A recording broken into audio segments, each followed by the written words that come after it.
what's up, peeps? We're right back at you. I'm Derrick Stewart from the DC Stewart Show Podcast, along with McKin Folk, Isaah, and Najee. We're right back at this thing, and we're going to be talking some breaking news right now. It looks like I just saw, looks like Anthony Joshua, a Nigerian British boxer and former world heavyweight champion, suffered minor injuries Monday in a car crash in Nigeria that killed 2 other passengers, local police have confirmed. He was just in Miami 2 weeks ago. He goes back to Nigeria quite often because his father is Nigerian. His 2-time heavyweight champion was traveling in the back of a Lexus SUV on the Lagos Abodian Expressway and his ancestral hometown when the vehicle was involved in a collision at around 11 a.m. local time. The vehicle carrying Joshua, a Lexus SUV, was involved in an accident under circumstances that are currently being investigated, a statement of the Nigerian police said. What do you guys think about that? I mean, car accidents happen everywhere around the world, right? Yeah. What a tragedy, DC. I got up this morning and started reading stuff like that, but I didn't even think it was true, man. I just this is directly from ESPN we're looking at. That's why it jumped out and hit me, you know? Yeah, I didn't even think it was real, man, because he's been hanging out down in Miami since he fought. Well, I think he's settled in Miami now. He's not going anywhere because he's going to open a boxing, gym down there for young children to be able to learn how to box. So I don't think he wants to leave or going to leave Miami to go back to London for sure. I don't see it. So we wish him well. We wish anyone who was involved in that accident, whether it was in the other vehicle or the 2 people who passed away, our condolences go out to their families because we hate to hear that. And, it's just, fate is something else to me. I firmly believe in fate, and I think fate drives a lot of what we deal with every day in life. And it's like, every day.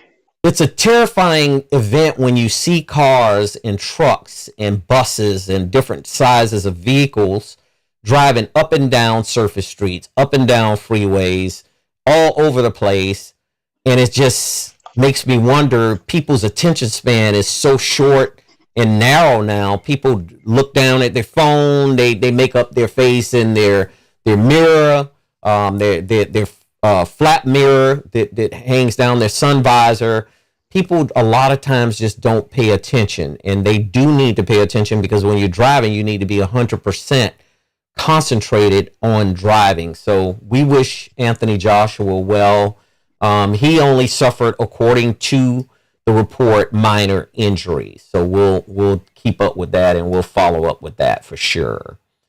But let's just do this. Let's talk a little bit about the NFL, and let's start out with the Steelers and the Browns. It looked like the Browns pulled this thing out, man, and that's a big deal. Thank God.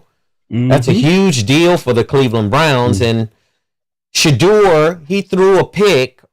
I think he threw 2 picks, I want to say, in this game, but it was a 13. That pick wasn't his fault, though. I saw it. If it wasn't his fault, that's a good thing because the receivers have to help him out, just like they did at Colorado when Travis, what's his name, was there?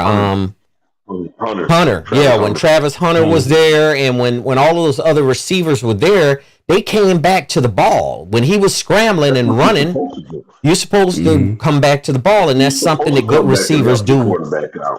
Right. And you're supposed to be helping your quarterback out, so if you're not doing that, the receivers is not doing their part, and they have to do their part. Although Shedeur did manage the game well enough to win the game, where do you think the situation went south? Do you think it went south with Pittsburgh's offense, or do you think it went south with Cleveland's ability to be able to stop their offense and their defense couldn't stop Cleveland, at least for 13 points? Pittsburgh is so unpredictable, man. I mean, every time I thought they was gonna lose last week, then they kicked ass, and then this week you think they're gonna kick ass, and they lost. It just they just got this roller coaster ride about themselves, man. One of his better receivers was out, remember? Yeah, because DK Metcalf is suspended for 2 games. Metcalf is suspended. Yes. Man, as he was looking down the field, you can tell he was obviously missing a piece on the field. Because I'm like, that makes sense. That makes a lot of sense. Exactly. Well, listen, man, I don't buy into stuff like that. You talking about a professional club, and especially a team they're playing who's losing their rear end. I mean, there's no other team that's worse than the Browns when it comes to their organization and in the front office, man. They freaking deplorable over there, man. They don't know how to do anything right, man. When I read the thing that they put a freaking wrong play list on Shedeur's wrist, they gave the man the wrong freaking play. Come on, you can't even get more unbalanced. Well, that is on the head coach. That's his responsibility, and he needs to be held accountable for that. And, Kevin Stefanski needs to be held accountable if indeed, in fact, that did happen, right? If that's true, I mean, some of this stuff, there could be speculation about it, but we're talking about from the moment Shedeur was drafted, it's been like a circus over there, man.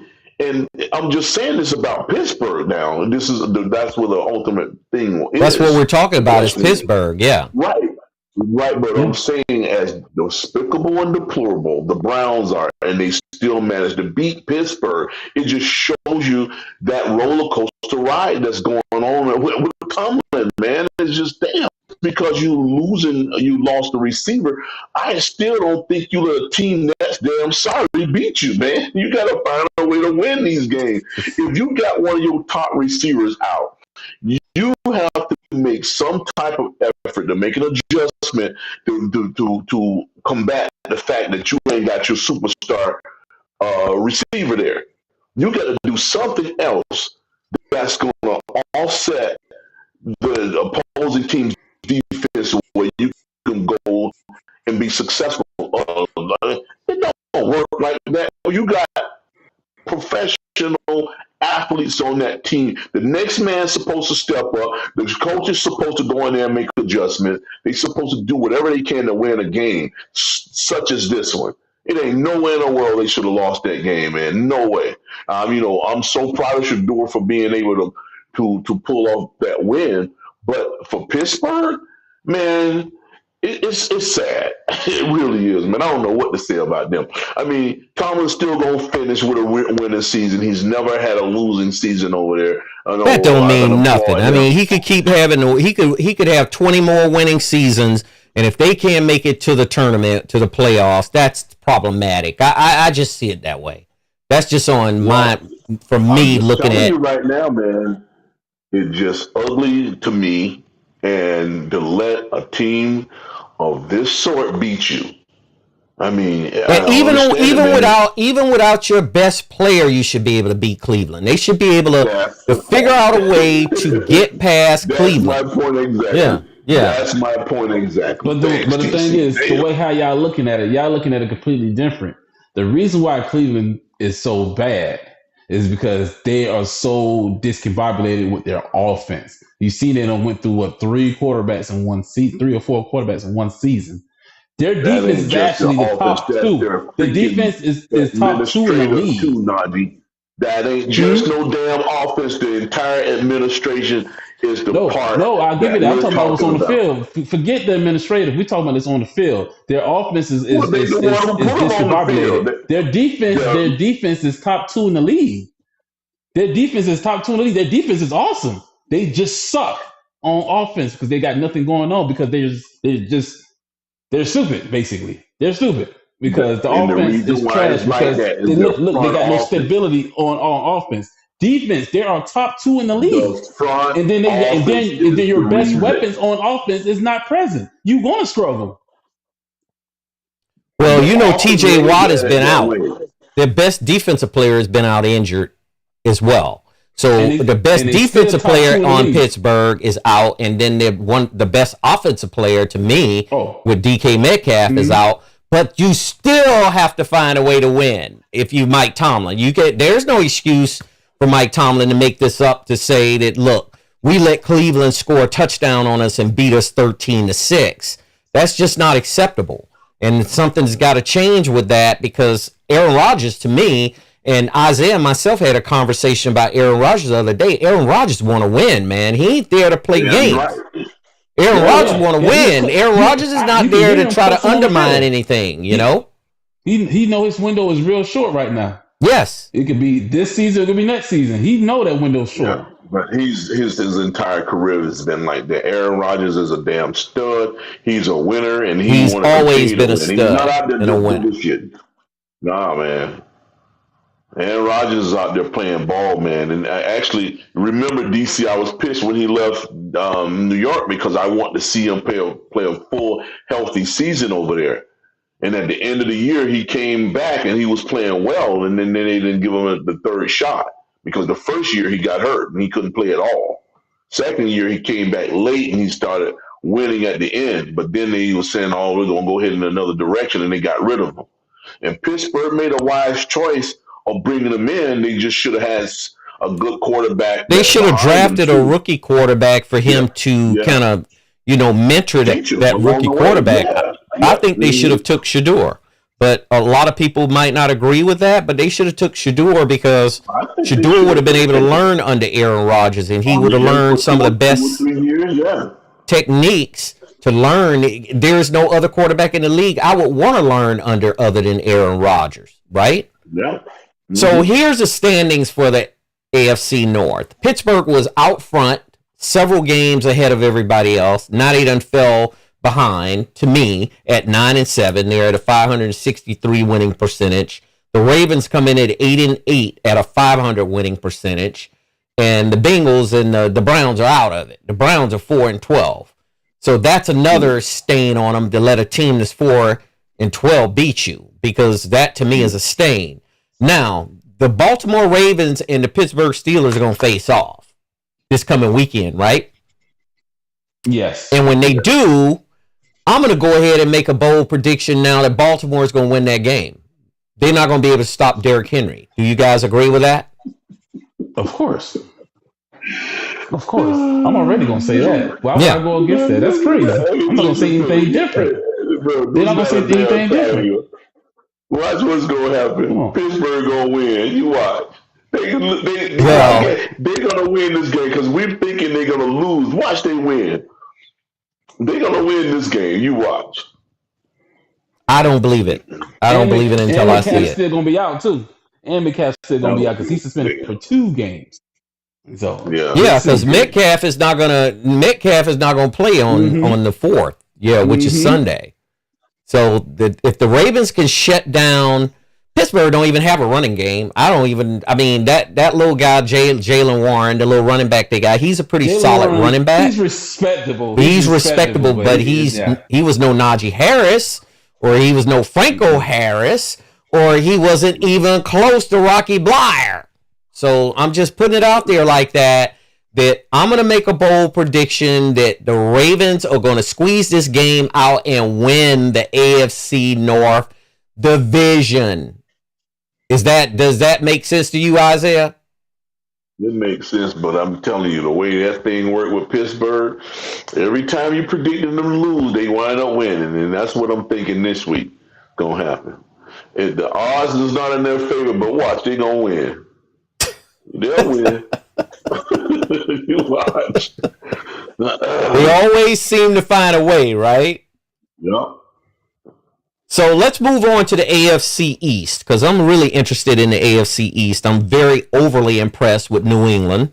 New England has, to me, done a 360-degree turn. And you got to give Mike Vrabel credit for that, the head coach, because he's a lunch pail type of guy. He's just like Dan Campbell. Those are the two guys who bring their lunch pail to work with their lunch inside, ham sandwich, hot dog, whatever's in it, and they ready to coach. They're ready to coach, right? Yeah.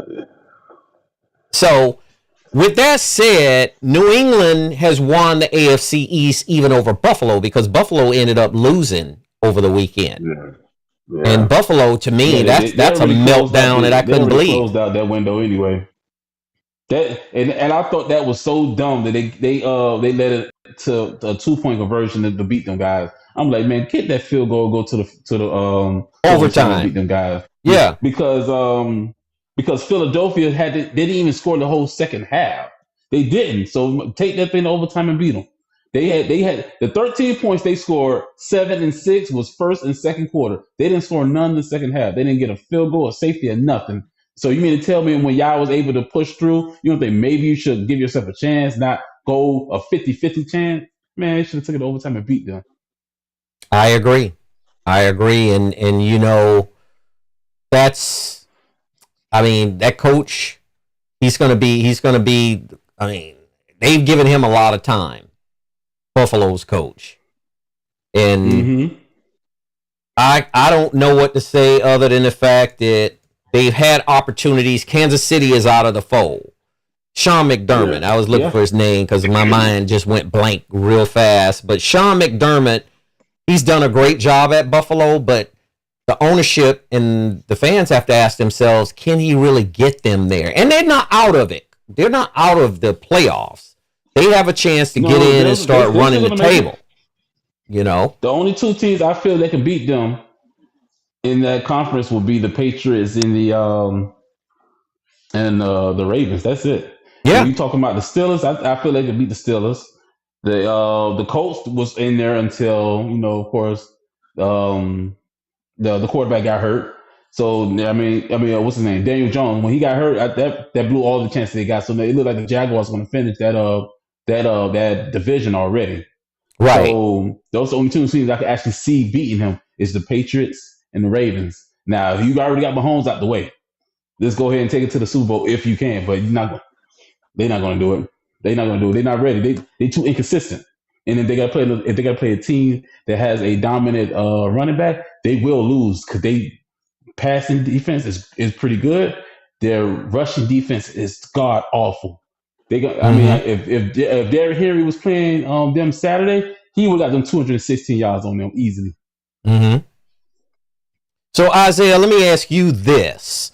What is New England done different this year than they've done in the last 5 years when they were in the basement of the AFC East? They were a laughingstock of the AFC East. What have they done different other than the fact that they brought in Mike Vrabel?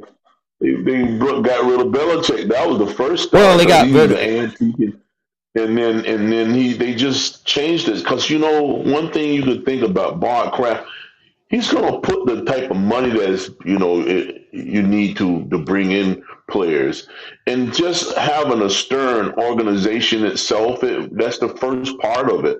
You know, even when the guys who come over there, and if he don't pay them even the top dollars, I've never seen a team leave there unhappy, where they thought it was in disarray, where they say, I don't want to play for this team. I've never seen that, DC and Najee. I've never seen a player just say, this is a poor ran organization at all. I've never seen that.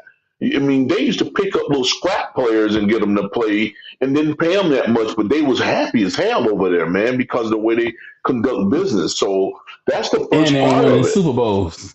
And they will win Super Bowl after Super Bowl after Super Bowl. Yes. You know how many players that the Dolphins had when they franchise went to the Patriots and won a Super Bowl? It's crazy, bro. Yeah, it is. It's crazy. The ones that the Dolphins want to cut thought these guys' careers was over and went over there and played numerous years, got Super Bowls, and was happy, man. Yep. Well, we have to give Dollar Bill some credit now. Dollar Bill, he did a phenomenal job when he was at New England until Brady stepped out of there. When Brady left up out of there, you could see that there was a void that they needed that was filled in by when Brady was playing, right? Kept them propped up. He kept them propped up, man. Yeah, so he did. When he left, now let's see what he's doing in North Carolina. That spills it all. It tells it all. Well, he just hired Bobby Petrino in North Carolina, so we'll see what Petrino can do to help him out, right? Well, we don't know how that's going to pan out because you got a freakazoid over there in the antique. So let's see how that pans out. So they fired Bob Kraft fired Gerard Mayo. Gerard Mayo was a position coach. He ended up getting elevated to head coach. I think he was in over his head. He had never been a coordinator. So technically, when Brian Flores was there, Brian Flores was the defensive coordinator. So Brian Flores could have stepped right into that void that vacuum that was left behind by Belichick. And he would have stepped right in and probably carried the franchise, and they never would have kind of had those losing seasons that they had. But with Mike Vrabel stepping in, and he's an ex-player. He played at Ohio State. He played for New England, God knows how long, won Super Bowls with New England. And I'm going to just say the X factor for New England's success this year is Drake Maye. Drake Maye he's a first-round draft pick quarterback out of North Carolina. Drake Maye has done a phenomenal job running that offense for Mike Vrabel. And what Mike Vrabel did is he came in and he took Drake Maye's strengths and that offense, and he put it all together, and he's got Stefon Diggs. He's got Stefon Diggs playing wide receiver, so that's a veteran wide receiver right there. And he snapped. Yesterday too. He had a great game yesterday. Yes. He had 6 catches for 101 yards. Anytime you have that, you're going to have a receiver like that he can light it up. Boom. He just show up that day, light it up. And when they really need to get a win, they're going to get the win. And Mike Vrabel's specialty is defense. So the New England's defense can stop the opposing offenses. And that's very important. So my final question to you guys are, and I'm going to start with you, Najee. Do you think Mike Vrabel should be coach of the year this year in the NFL? Why not, man? Just like you said, after they won their last Super Bowl, they won the last Super Bowl. Brady left. They've been on an incline since. They go from bottom feeding just as bad as the Jets to winning the division. How can you even negotiate that? How can you debate about that? How can you even not think positive about that, bro? Like, they won for a reason, because guess what? It's not like they have a veteran quarterback. Their quarterback is 23 years old. Yeah, Drake Maye is very young. He's playing. Yes, he's really young. So I mean, that's definitely coaching, bro. It's definitely coaching. Okay, I'm going to ask Isaiah, do you think Mike Vrabel should be coach of the year? I know you mentioned another coach earlier, but do you think and I'm going to go ahead and give you the other coach, Ben Johnson for the Chicago Bears and Mike Vrabel, who should be coach of the year for the NFL? Well, Najee covered this thing, man, and just that body of work shows you how talented he is as a coach to make that 360-degree turn when your team was like in a toilet, man. It was in caca, man, and he got this thing of prominence. And these guys are beating you, and they beating you down, and they're going on to the next game, and they're not flukes, man. This guy got this team together, and they're legit. So I would give it to him too. You know, I've always said too that with Chicago has been turned around too. But see, last night, they made some boo-boos last night that I was really upset with them about, man. And they had some bad play calling at the end, and then the quarterback couldn't relax, and he rushed a lot of things, and he should have passed the ball in some situation where the receiver was wide open, and he misjudged that. And ultimately, they lost. And that was a competitive game last night with San Francisco. Oh, it was a very competitive game with San Francisco. Up and down the field. And it was a great game to watch. I really thought it was. The end.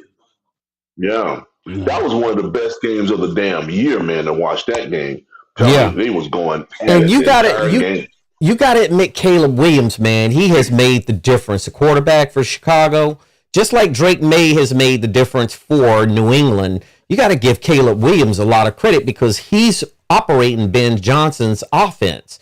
And Ben Johnson had the same offense when he was at Detroit, when he was under Dan Campbell. And Detroit had an explosive offense when he was there. Jared Goff was playing above the rim.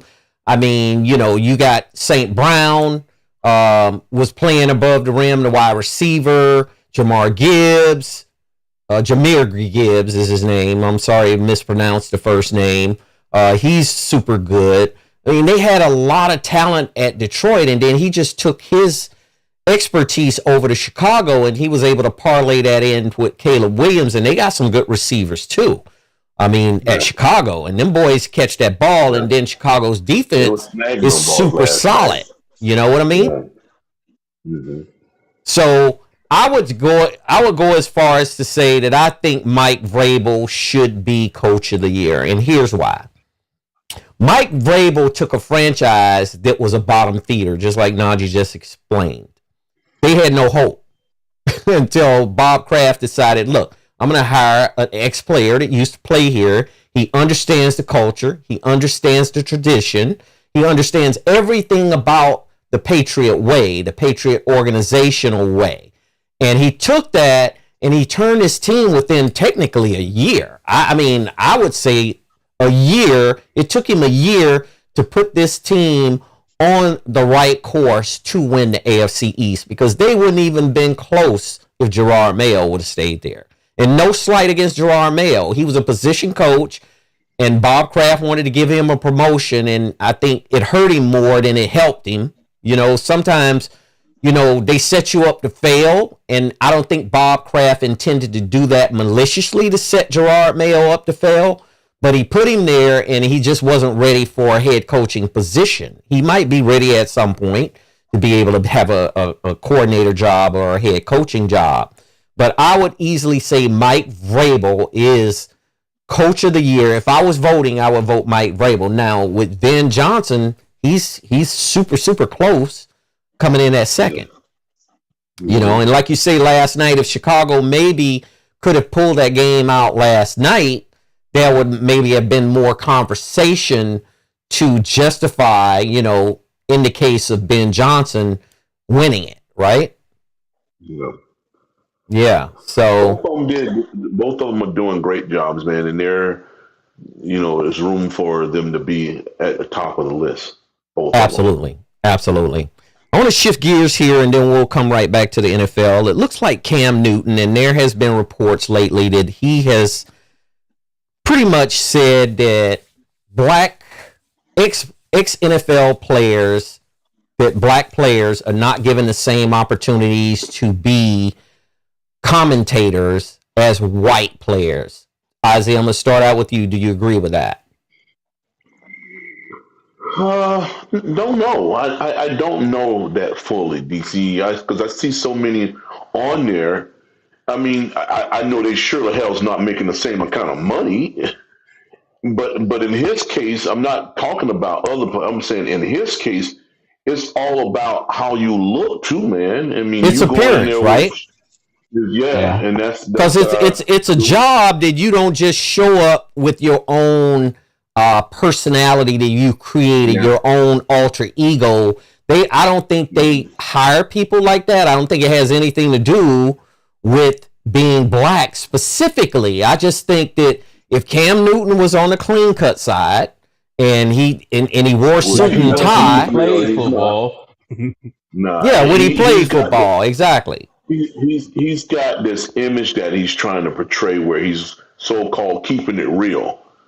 And he's got hair all over the place, and he's wearing these big hats and shit. Nobody ain't putting him on there, no major network doing that, man. And it's not going to happen.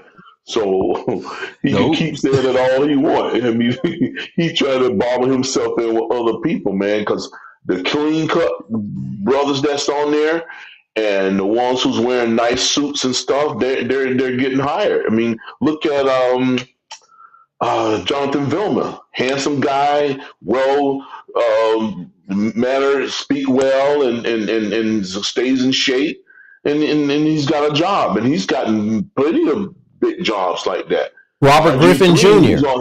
RG3. Although he has braids, he still dresses very conservative, right? But his braids always neat. They're not dried and weather beaten and shit like Cam Newton's on. His hair is all kind of different colors, man. It looked like he done went through a tsunami and didn't want to get on there and then talk about, no, you can't do it. No.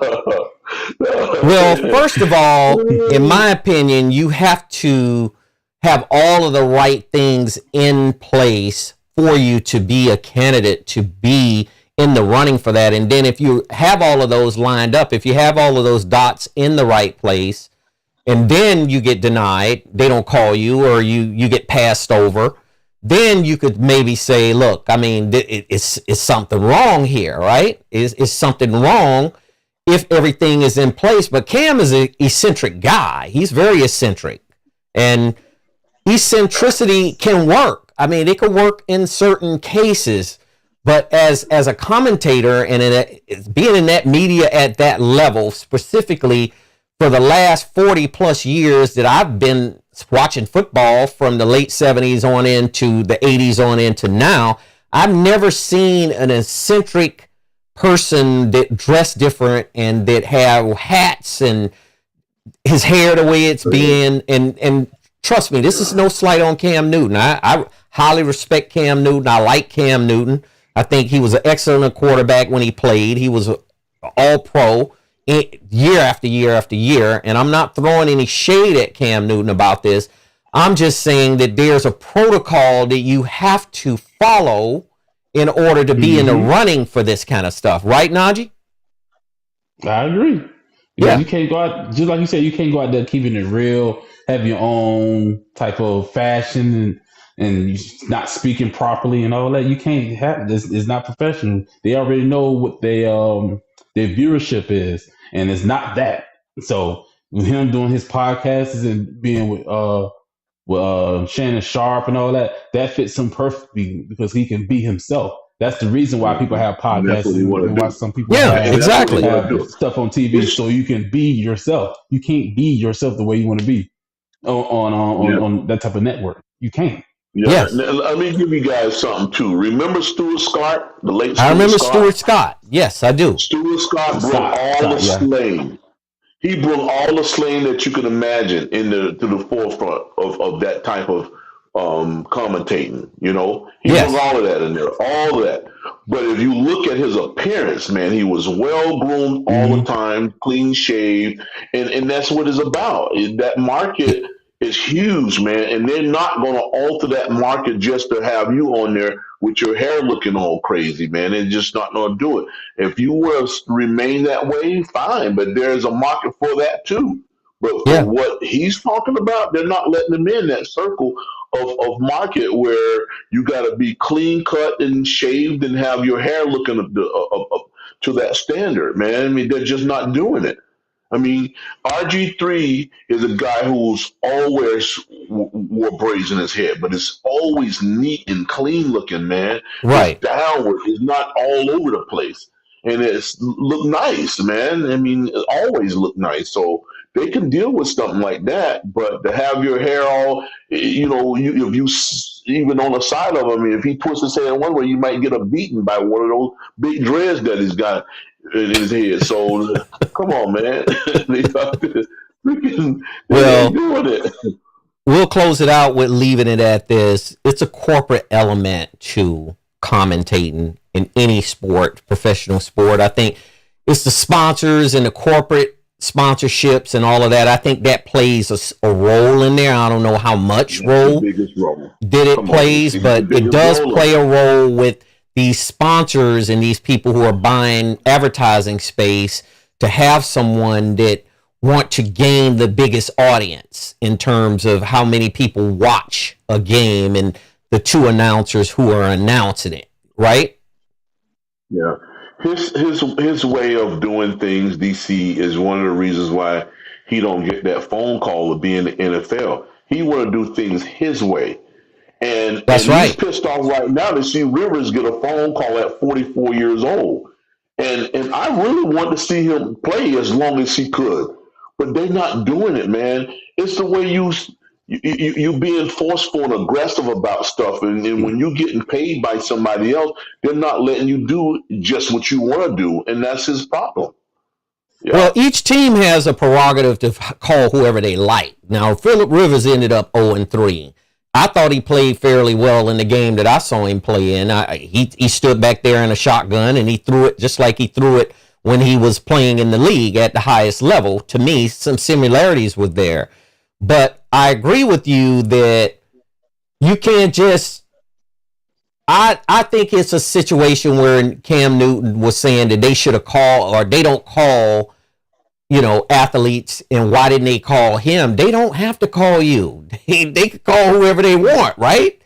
It's like that's a preference of that franchise. That's a preference of the owner and the general manager, whoever want to make the call. And I wouldn't even make a big issue out of that if that was me, but I'm different. I mean, me and Cam Newton are different, so I'm not going to say that he still want to play, man. He still want to play. It ain't nothing wrong with that. He still got the size. He still got the physical ability to play. And hopefully he'll get another opportunity to play at some point. And he's 8 years younger than Rivers. Yeah, and he can run. Rivers can't run. See, he would have gave him an extra dynamic element. Cam would have gave him a dynamic element to run, and that's something that they didn't probably even think about when they call Rivers, right? But they say Rivers understood the playbook better.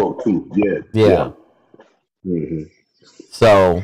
Yeah, he's showing that he understands the playbook better. Yeah, you said a mouthful for sure. So let's go back to the NFL, and then we're going to do one last thing in the NFL is I want to get a few predictions from you guys with the initial start of the playoffs. Which teams are you guys thinking going to be in the playoffs? I know Denver has won the AFC West. New England has won the AFC East. We'll find out who win the AFC North on next Sunday, this coming Sunday, of course. I think the Seahawks won too. And the Seahawks, and that's another coach too, man, has done a fantastic job with Seattle. I mean, they 13-3 also. Yep. Yeah, Seattle is. I mean, they're playing just out of body, man. I mean, they're playing kind of like they're not like the Legion of Boom, but they're playing very close to a very, very good football team, I would say. Wouldn't you say that, Isaiah? Yes. Yeah. I'm impressed with them, man. I mean, to see these guys make that turn like that in such a short period of time, too, and that's impressive because you got teams that's taking like 7-8 years to turn around or either never get it turned, and to see them start to play well and getting ready to go in the playoffs, I'm loving it, man. Yeah, Mike Macdonald. I just looked him up. Mike Macdonald's the head coach for the Seahawks, and Paul Allen's daughter. That she made the best decision ever to bring in Mike Macdonald because he's coached the defense for the Baltimore Ravens. They were highly successful when he coached there, and he's done a fantastic job with that franchise. And if you ask me my 1, 2, 3, I'm going to just tell you Mike Vrabel, Ben Johnson, and Mike Macdonald because they've changed these franchises. They've changed the dynamics of these franchises that didn't have any hope before they got there. So that's what I'm looking at for that. So one thing is for sure, who do you guys right now, and I know it might be prematurely early, who do you predict is going to be in the Super Bowl? Just give me some names.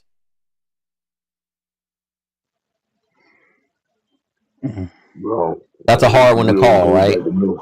Yeah, it is because we need another week or so to cover it. We'll come back in a week. Yeah. But the crazy thing is, there's so many teams that's like neck to neck when it comes to the standings, man. Because it's three teams that got the same record. That's the top tier, which is the Patriots. You have the Broncos and the Seahawks. They all 13-3. It's really hard to say, man. But you know the extraordinary thing. 12-4 is what's throwing me off. The Jaguars is 12-4. That's throwing me off like crazy. Yeah, Liam Cohen, that's the name of the coach for Jacksonville. Liam Cohen. He's taken that team to another level too, and just for them to be able to play at that level. And I don't even think Travis Hunter has even been playing, right? He's still injured, right? No. He's out for the season. He's out for the season. Yeah, he had a knee injury that sent him on IR, right? Done. Yeah, man. Yeah, he's done. Yeah, I was talking about him with my brothers last night, and we were looking at the type of brace that he's wearing now on his leg because they were showing his rehabilitation efforts and stuff. Man, yeah, he's done. He should be getting ready to get back on course by probably June of next year. Yeah, That's good. That's should good. At be. least he's on schedule for it. So here's the teams that impressed me, because a lot of teams started out hot. The Indianapolis Colts started out hot. A lot of other teams started out hot. Even the Pittsburgh Steelers, they got out to a nice start. Yeah. And you look at teams like Houston, the Texans, the Miko Ryans, phenomenal job. I mean, the Texans are number 2 at 11-5, and they started out 0-3 for the Houston Texans. They have an opportunity in the division. In the AFC South, because Jacksonville is sitting atop, Houston is sitting second, and now Indianapolis is 8-8 because their injuries to the quarterbacks, Daniel Jones and Anthony. What's his last name? Richardson. Anthony Richardson got hurt, so he's not playing either. I see him as trade bait. They're probably gonna trade him off somewhere next year. Maybe during the draft, they may try to trade him for a draft pick or something. Denver sits at the top of the AFC West. Los Angeles Chargers sits second, and the Chiefs are out of it, and the Raiders are out of it. And there's rumors swirling that if Pete Carroll don't turn it around next year, he's gonna be toast. So he's gonna be out of there because Mark Davis doesn't have any loyalty to any coach. He likes big name coaches, but he's not going to continue losing like that with a team like that. So let's shift over to the NBA. I want to talk a little bit about the NBA. What's going on, Najee? Tell us a little bit about what you know about the NBA weekend. I know several teams, a whole bunch of teams played on Christmas Day, right? Mm-hmm. Yes. So tell us a little bit about what you picked up off those games. Jokic? Bro, I'm going to tell you, boy, it's hard to say Jokic is not top 5 all time. As a big man, it's hard to say it. We're not going to say it when it comes to career and accolades. But when you talk about talent, bro, I watched that game and I couldn't believe what was going on, man. I mean, bro, the man had 56 points, 16 rebounds, 15 assists. Wow, that's impressive. To Rudy Gobert, that's supposed to be tied with the most defensive players ever in the NBA. And he made it look so easy. I'm talking about he was 4 for 6 in threes. He was like what? He was 22 or 23 in free throws. What big man outside of Dirk is hitting that many free throws and not missing? Absolutely, because I know Dirk Nowitzki. He was one of the best free throw shooters, right? He can score, rebound as a tall guy. He can score efficiently, shoot the three, rebound, and play make. And he actually has ball handling skills. Tell me what big man has that. No. And he has the size that you can't just do him any way you want to. Like Victor Wemby, you can kind of get him to do what you want to do because he's not only tall, but he's really linky. So just size alone will take him out the game. Tell me what you can do on your side of the ball that you can stop Jokic, because he has the body frame that you can't just score over him. Anthony Davis already showed that. So tell me what can you do to that dude, man? Yeah, it's very, very impressive for Jokic, man. He doesn't look the part. I mean, he looks like someone who's, especially when it's late in the game. No the NBA. Yeah, he looks severely out of shape, and he doesn't look like he can get up and down that court, but he does. He does, and he's very sloppy. But man, he just pours it on throughout the game. Yes, and getting back to Najee's free throw shooting with him. Kareem was a good free throw shooter too, but in terms of ball handling, he didn't handle the ball that much going down. Nope. That's why he always had. That's why he always had the best point guards you could get here: Oscar Robertson and Magic. That's the only. That's the reason. That's why you can say it right there alone. Mm-hmm. So it looks like he's in the 82 to 87% bracket. I'm looking here for the range of recent seasons and even this season, showing career highs as far as Jokic free throw shooting. Percentage? Yes. And I'm looking at it right now for Kareem. Kareem was a 72. That's not even close. That's not even close. No. Usually you have guards. You have guards shooting in the 80% range, right? I mean, exactly. Not nobody. Not no 7 not foot. no big man. No, not no big man. Because I know a lot of big men. The only 7 footers I've seen do that was Dirt and Durant. That's it. Everybody else is not shooting that good because their hands too big. Their size is throwing them off. Yep.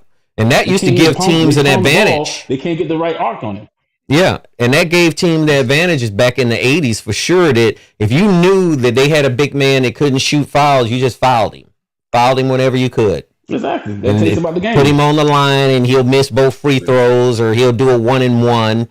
And then next thing you know, you can strategize to try to win the game that way, right? That's what that usually be. That was a strategy. Yeah, because not only they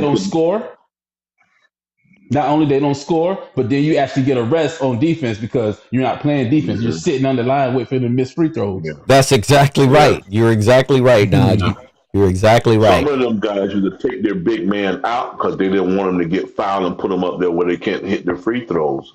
Yeah. They'll take the big man out of the game, which now you don't have nobody to defend the basket. But then if you left him in there, they're going to foul him and put him on the line. Yeah. So it looks like Jokic stats so far. He's at 30% in points. He averages 30 a game, which is 5th in the league. Rebounds 12 rebounds first. Assists 11 rebounds first. And field goal percentage is 60%, which is, according to ESPN stats, is all ranked. He's ranked number 8th with that one in terms of field goal percentage. But still, his performance and his ability to get that ball and put it into the basket is just above it would be higher than that being take threes. Yes. Because I guarantee everybody that's above him do not take threes. And if they do, they take 1, maybe 2. But when you talking about when you're shooting 60 and above, you're not a 3-point shooter because that right there will already lower your percentage. So it looks like Kawhi Leonard went nuclear. He scored 55 points. Yeah, that's the Kawhi that all of the fan base is always waiting to see. I mean, because he stays injured a lot over his career, especially with the Clippers. When he was with Toronto, he stayed healthy. He was pretty healthy, and he was able to win a championship up there. But for him to score 55 points, to me, that's pretty impressive. That's the best version of him I've seen. Only reason why he scored more than that because they were blowing him out at one point because he scored 51 the first 3 quarters. Yeah, that game was disgusting. Right. So the next one is the Pelicans-Suns fight leads to suspensions. Let's talk a little bit about that. Jose Alvarado for the Pelicans and Royce O'Neal or Suns Williams, depending on the rotation, were suspended following an on-court altercation. Escalated physical play. NBA continues to crack down on bench involvement and retaliation. And the Suns' depth is now under pressure short term because of the suspensions. What do you think about that, Najee? Because you're already losing. You said the Suns. It's because they're already losing. They already have their second best player out already. And then Devin Booker, he gets hurt from time to time. Brooks is probably one of the most consistent player when it comes to reliable player, durable player when it comes to playing because he normally actually don't get hurt like that. But they don't need to lose any more than what they already got going on because they already got their second best player. I can't think of his name right now. But his second best for Jalen Green. Jalen Green's already been out with leg issues already. He came back for 2 games, I think, for this season, 2 or 3 games. And then next day, he got hurt during the game and he's been out ever since. So they need to be healthy, bro. They need to be healthy. That's all I gotta say. Yeah. They definitely need to stay healthy. A lot of these teams do. They need to keep Devin Booker because Devin Booker's already talking about possibly leaving to go to a different franchise. The one thing you don't want as a franchise is to lose your franchise player. That's right. That's a good point. Yeah. So Isaiah, let me ask you about Dylan Brooks and LeBron. You think they kissed and made up yet? Oh no, LeBron have a tendency of sometimes forgiving guys. But He tend to let Dylan Brooks send him over the edge. Yeah. I've seen LeBron pretty upset with Dylan Brooks before. Yeah, Just the last two games, he was hot. As a matter of fact, he got Brooks thrown out the game because, mind you, it was a close game. Brooks hit a three. He fouled him. You know how sometimes when it comes to being a superstar, you will get that benefit of the non-whistle. He fouled him through a three-pointer. They didn't call anything. Next thing you know, boom, guess what? He chest bumped him. He got a technical foul, kicked out the game. Well, it's a lot of players over the history of the NBA, and I remember Ron Artest, which is Meta World Peace. He used to be good at it back when he was with the Pacers. He used to know how to get under certain players and certain coaches' skin and all of that stuff back in the day. He was one of them. Dennis Rodman was another one. Yeah, they just keep poking and prodding, and next thing you know. And Reggie Miller was that way too. He was able to get John Starks off his game. And everybody had told John Starks, don't. He's gonna foul you. He's gonna be doing all kind of stuff to you, elbowing you and everything. Don't lose your cool. And sure enough, he lost his cool and cost New York the game when Pat Riley was the coach for New York, right? Yeah. Yeah. Yeah. A long time ago, boy. Absolutely. So here's another one. Porzingis is ruled out against OKC. So it looks like OKC, they're not doing as well. What is OKC's record, Najee, right now?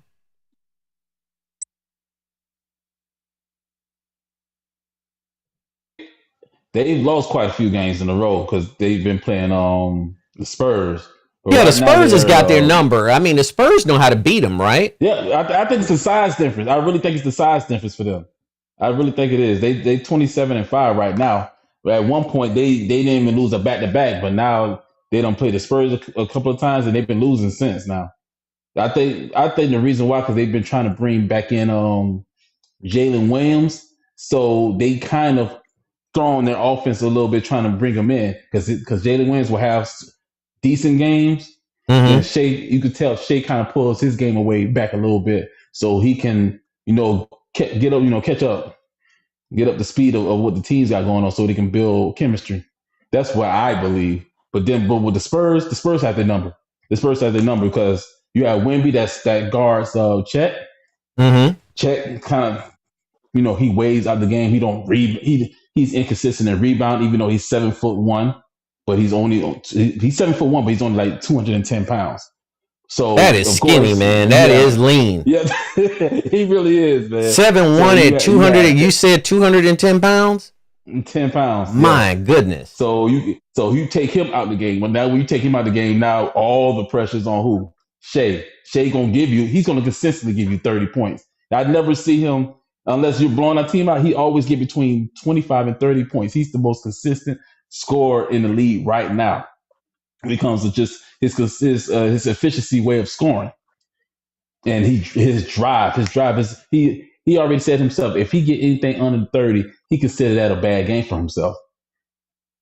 So wow. he dialed down his offense so Jalen can catch up, but then it also takes away the momentum they have because he's not going full throttle like he was in the beginning of the season. Yeah, absolutely. So, yeah, I mean, that pretty much wraps us up today. You guys got anything else to talk about in particular before we close out? Yeah, of course I do, man. We had a great win this week with my Dolphins, and we got a game coming up on Wednesday, December 31st, New Year's Eve. We got our Canes coming. You guys get out there and support my Canes, man. The 305 got to do it where we can keep going. We got to beat up Ohio State. We owe them from back in the day. I think it was 2002 DC when they ruined us with that game. So keep the 305 in mind, baby. Let's get this thing done. So my short, departure of this thing usually be long and lengthy to take care of your family and your friends and all that stuff. But this week we got to get our support behind these Hurricanes. So you guys get out there and support them. We need to keep moving toward the Absolutely. championship. It looks like Ohio State won that game January 3rd, 2003. They ended up beating Miami in the Fiesta Bowl. Yeah. It was a 2002, 2003 season. Yeah. So Jeremiah Smith for Ohio State. That's a whole generation. That's a generation, right? Yeah. These kids that's playing for both schools now wasn't even born, right? Nope. Mm-mm. My little cousin Randolph, right? He was just around. He was maybe 1-2 years old at the time. He a grown man now. Whew.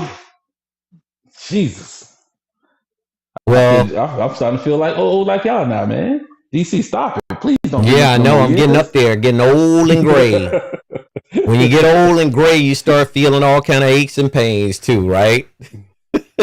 So Jeremiah Smith says he's fired up to play Miami because, you know, Jeremiah Smith is from Miami Gardens and Malachi Tony is from Miami Gardens. A lot of these players, they played together Little League. They played Optimist football together as well, right? And that's going to be a big thing. Most of these kids know each other. I think that Miami have the defensive backs that can cover guys like Jeremiah Smith because a lot of other teams, it's a 1-2 punch for Ohio State. They got two good receivers. They got Jeremiah Smith and they got the other receiver that he's equally as strong.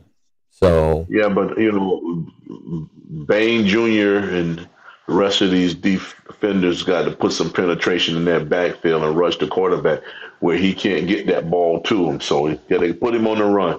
Put that quarterback on the run. Don't let him settle back there, and it'll be a good game for us. Yeah, Carnell Tate. His name's Carnell Tate, and Carnell Tate, he's a game breaker too. So if you cover double Smith, Carnell Tate's going to have a big game. You double Carnell Tate, Smith is going to have a big game. And Smith is a pretty big receiver, you know, for his size. The solution of that is what I just said. You got to get that quarterback on the run. Julian Sand. They're going to have to collapse that pocket on Julian Sand, and he shouldn't have enough time to throw, and they have to shut down all of those running lanes. So Ohio State can't even think about running the football, right? Yep. That's the key to it, right in them trenches. Yeah, the trenches is going to win or lose the game for either team. And I think Ohio State in the trenches has been dominant the whole year, with the exception of that one against Indiana in the Big Ten championship.